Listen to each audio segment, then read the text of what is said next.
Sliver, released in 1993 and starred Sharon Stone, William Baldwin, and Tom Berenger, and was directed by Philip Noyce, who I've liked a number of his films quite a bit.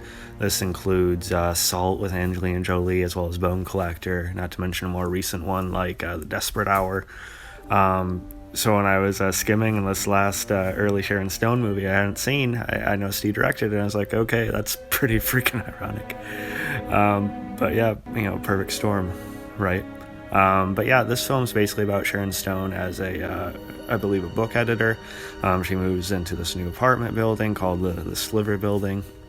There's been some, mysterious, deaths there, we'll say, and, she's kind of pursued by two different dudes. You have William Baldwin, who apparently owns the building, and then you have Tom Berenger, who's an author, who's quite full of himself despite not making it very far.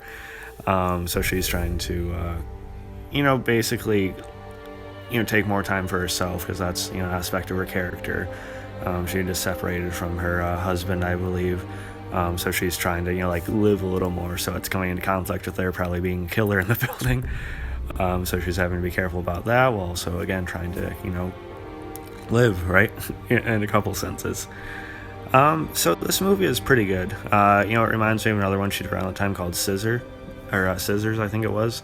And this film is definitely a little bit more well-made than that.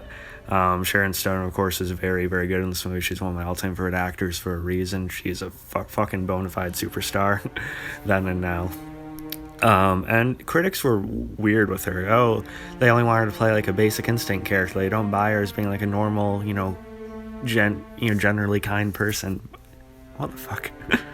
But yeah, this movie has a pretty good pacing to it. I thought Tom Berenger and William Baldwin both did good in this movie as well, although I don't necessarily buy his chemistry with Stone. I think he was slightly miscast to a point, but he still does fine on an acting level. CCH Pounder was also in this film as a cop, who's also voiced like Amanda Waller in numerous animated DC projects and stuff like that. But yeah, a young Jim Beaver is also in a small role, who Supernatural fans will know. And he also had the aspect of someone having cameras throughout the building, so you have kind of that creep, intrusive vibe going throughout it too.